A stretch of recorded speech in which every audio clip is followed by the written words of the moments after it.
Some parents make the mistake of pampering their children. They think they are loving the child, but they end up spoiling them. And if you are one of those parents, either you are already facing some trouble because of it, or the trouble is coming, I assure you.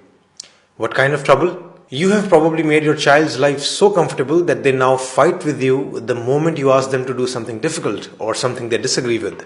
You have given them so many privileges or luxuries that they can't adjust in tougher conditions outside the home. You have perhaps been saying yes to all their demands and now they can't accept a no. They get angry and throw tantrums every time you refuse to fulfill their wish. You have maybe given them so much that they don't even value any of it. In short, they are spoiled. Why do parents do it? There could be many reasons. You want them to have the life you never had. You don't have time to spend with them and thus you just shower them with toys, gifts and luxuries. Or maybe this is how you actually show your love. You don't know any better way. Or possibly you think your child will hate you if you say no to them and you want your child to love you, at least more than they love your spouse. Whatever the reason you might have for pampering your child, my recommendation to you is very simple. Don't do it. But of course it's not that simple. The problem is complex. You as a parent have a certain level of wealth and resources. What will you do with it if you're not going to let your children enjoy them? And where is the line? Like how much should you give? How much is too much? How much is too little? There is obviously no measurable or one size fits all answer for this. As the cliche goes, it depends. But I'm going to give you a framework to think about this problem. Consider following points. First, try to predict and answer this question. When this child becomes an adult, would they be able to sustain the current level of privileges or not? The answer to this question will change every so often. Someday your child will seem very responsible and talented. Someday it will feel they are useless and incompetent. But you must keep those questions in mind. Will your child be able to afford the rent of the big house they are living in? Are they capable enough to buy the expensive branded clothes you buy them so casually? If not, how will the future look like? How long will you keep giving these privileges? Ultimately, you will have to cut them off. Ultimately, you will have to make them independent, right? So why not start a little earlier? Why not start today?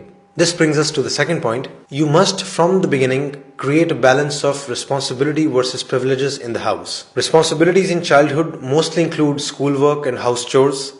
Some other responsibilities could be to remain healthy, maintain decorum in the house, even being respectful to parents, etc. You need to make privileges somewhat conditional on these responsibilities. Essentially, give them a taste of adult life, which is, if you don't work, you don't get the car. Third, ask another question to yourself. Are you giving them resources for their growth or for their pleasure? If you're spending money on your child's music classes, sports classes, books, etc., it's very different from spending money on their toys, gadgets, clothes, birthday parties. Basically, whatever you're spending on them, is it being used by the child to just have more fun, or is it being used to try out a new skill or to become better at something, to explore talents, to start a new project, etc.? The problem would begin when you start spending excessively on their fun without proportionately spending on their talents and growth.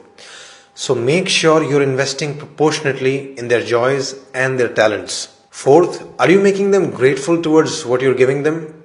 If you think, oh, I'll give them everything and then in future the children will love me. Bad news. It won't happen like that. They will most likely take everything for granted.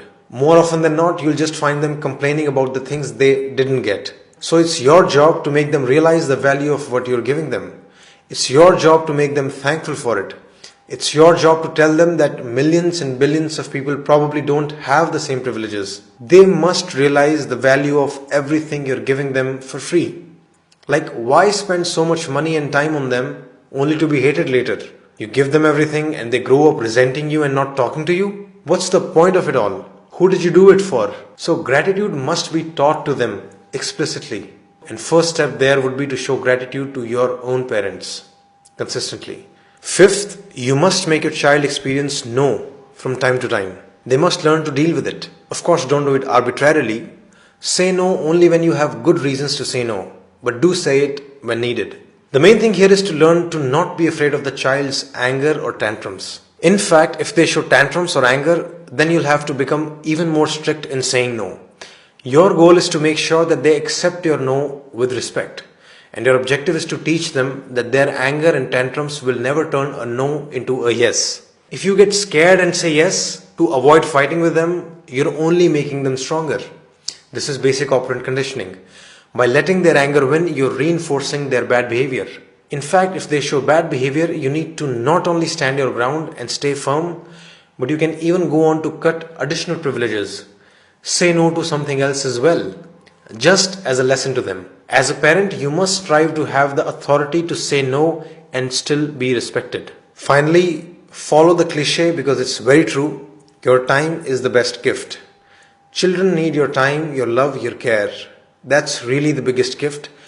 Pamper them with your time whenever you can, not with things. If you really want them to love you all your life, give them good memories with you, not just stuff which anyone can buy them. So these were my premises, and I repeat the conclusion: don't pamper your child too much. That's it. If you think your son or daughter needs counseling or life coaching, you should book an appointment either with me or a counselor in my team. I help adolescents and young adults in following areas: taking responsibility and developing work ethic, improving concentration and productivity, controlling screen addiction to video games, phone, TV, internet and social media, managing anger and bad temperament, reducing social anxiety and exam anxiety, dealing with depression, developing crucial human values like respect, gratitude, humility, compassion, etc., establishing basic health habits for diet, sleep and exercise. To book an appointment, option 1, just call me on this number or message me on WhatsApp.